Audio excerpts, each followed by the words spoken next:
Hey, welcome to English Star. Um, I am ready to begin. Now, uh, I am going to talk about the verb talk. Talk about the verb um, hold. Okay. Well, the meaning of this verb is grasp, carry, or support with one's hands. And as you see, it's a very simple definition of this verb, but we are going to explain it in Spanish. Right. Bien, vamos al español, ya que aquí se complica un poco algunas palabras que seguramente todavía no hemos estudiado. Por ejemplo, grasp, que en este caso es como sujetar o agarrar, ¿no? Y tenemos la palabra carry, que es llevar, y la palabra support, que es apoyar. Um, entonces, esta como definición de hold sería una cosa así como agarrar, llevar o sostener con las manos. Pero este significado que, o esta definición que le da acá eh, estas palabras, significa que vamos a tener que explicar de manera más detallada. Tenemos, por ejemplo, la primera frase que dice hold my hand. Hold my hand. Que en este caso es, o la mejor traducción para hold my hand sería sostén mi mano. Como también puede decirse toma mi mano. Como verán, sostén mi mano viene del verbo sostener, ¿cierto? O sujetar, ¿no? Sujeta mi mano. Ah, la- fíjense que siempre en inglés uno le va a dar un sentido al general de las cosas. Es decir, nosotros tenemos diferentes maneras de referirnos a hechos que nos ocurren en el diario vivir. Y también utilizamos diferentes palabras diciendo lo mismo que tal vez en otro lugar se diga. Entonces, claro, yo sujeta mi mano, sostén mi mano, agarra mi mano o toma mi mano, ¿se fijan? Entonces, todos esos eh, significados serían válidos para hold my hand. Este verbo es sumamente extenso, tiene muchos significados, ¿ya?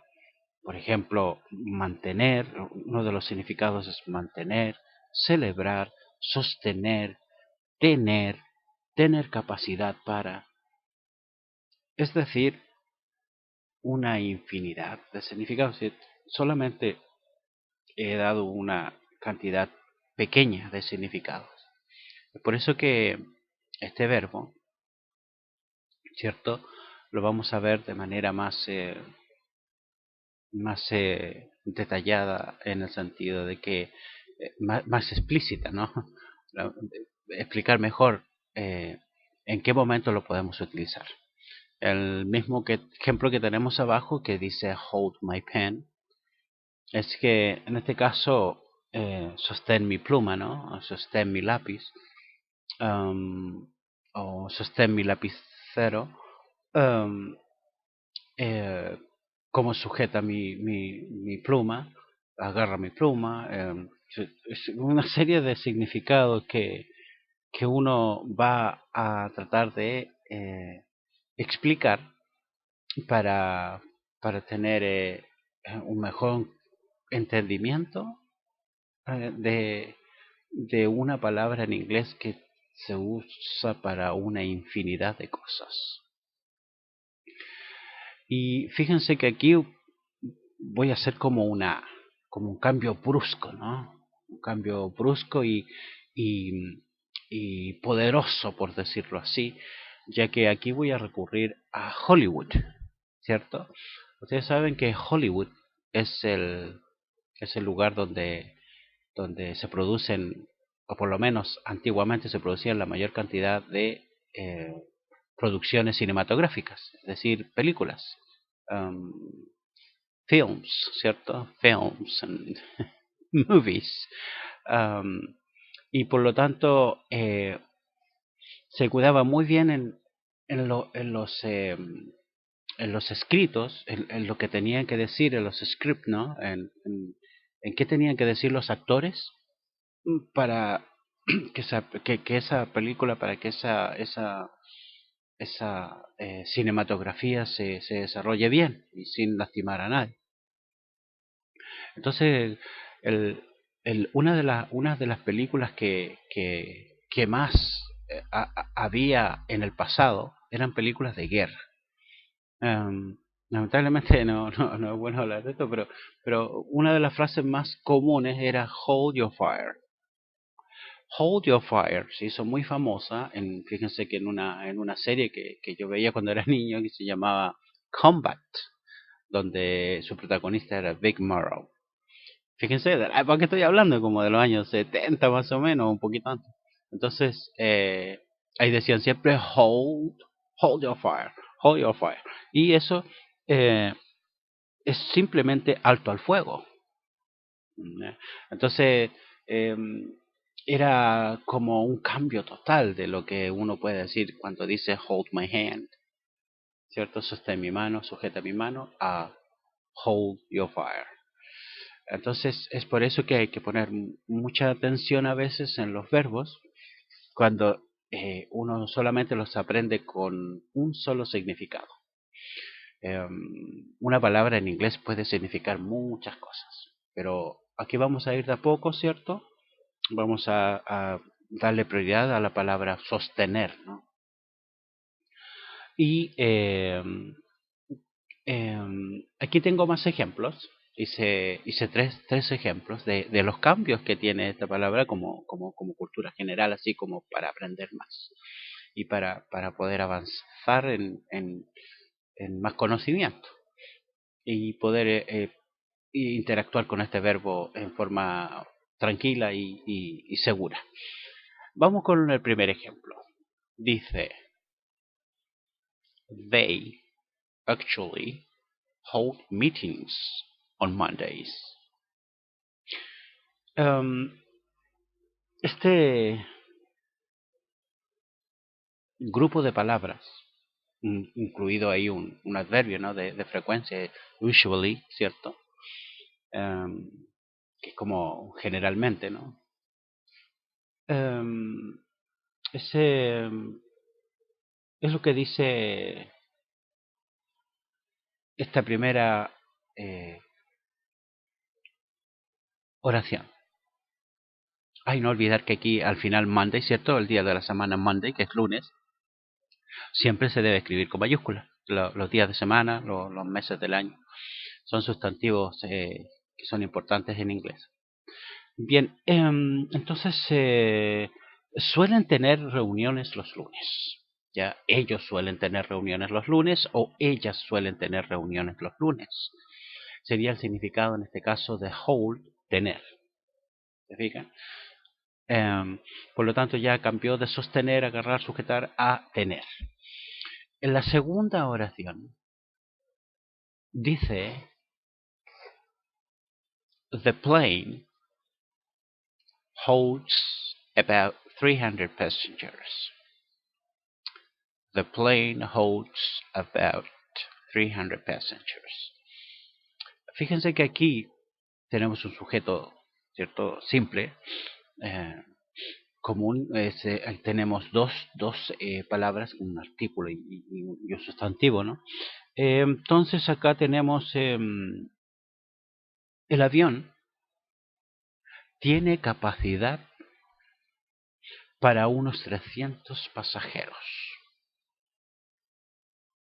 En este caso, holds, que está con la S, ¿no? Porque ya vimos que el sujeto es un sujeto en tercera persona. Si lo reemplazáramos por un pronombre, sería its, ¿no? It. En este caso, it holds about 300 passengers. En este caso está con un sujeto explícito, ¿no? Que nos hace indicar y nos hace entender de que es un avión. Por lo tanto, evidentemente tercera persona y siempre yo lo explico, ¿cierto? En este caso, claro, con he, con she, con it, cuando digo que siempre de llevar la S el verbo en oraciones afirmativas, pero en este caso no está con he, con she, con it, sino que está con el sustantivo. Ustedes saben que en inglés es sustantivo. The plane ya lo nombran todo como un sustantivo, pero si detallamos ahí hay un artículo, ¿cierto? Que es el el, y plane, avión. Por lo tanto, the plane es el sustantivo, tercera persona, singular, ¿cierto? Y oración afirmativa en presente simple. Por lo tanto, lleva la S el verbo, en ese caso debe llevar la S. Pero como se fijan, ahí ya tiene capacidad para, ¿cierto? Que es una de los significados de el verbo hold. Con uno de los tantos significados. Por lo tanto, tenemos ese ejemplo de la cantidad de pasajeros que puede tener este avión. Y la última oración es una oración negativa, ¿cierto? I don't, la vamos a decir, ¿cierto? Empieza con un sujeto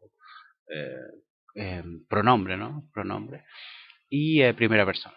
Vamos entonces a decir la oración. I don't know what the future holds.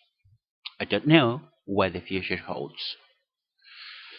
Fíjense que aquí, en esta oración, tiene que ver con una, una incapacidad de poder entender qué es lo que va a suceder en un futuro próximo y la incertidumbre que eso produce. Entonces uno va a traducir esta oración como, por ejemplo, no sé lo que tiene guardado el futuro. ¿Se fijan? Entonces, aquí, en este caso, tiene guardado el futuro. Sería como la traducción de holds en este ejemplo. Así que lo importante, ¿cierto? Es la primera parte, es el, el imperativo, ¿no? El imperativo hold your fire, ¿cierto? Que era alto el fuego, ¿no? Que es una orden, ¿no? Que da generalmente una persona que da esa orden y todo se detiene. Y ustedes saben que el imperativo es cuando nosotros tenemos que hacer cosas, nos dicen algo que nos obliga a movernos, nos obliga a hacer lo que nos dicen. Eso se llama oración imperativa. Ok, y fíjense que esta Hold Me Tight la quería dejar como de, de último, como le llaman a veces un bonus track. Hold Me Tight, hay canciones sobre eso y que son muy interesantes, que significa apriétame fuerte. Muy bien, muchas gracias por ver los videos, gracias a los que están suscritos. Suscríbanse a los que aún no están suscritos. Continuar adelante. Fíjense que todavía estoy con este computador. Estoy tratando de aprender en el otro. Lo he dejado de lado. He tenido mucho trabajo. Por eso me ha costado. Pero seguimos adelante. Así que nos vemos pronto y bye bye.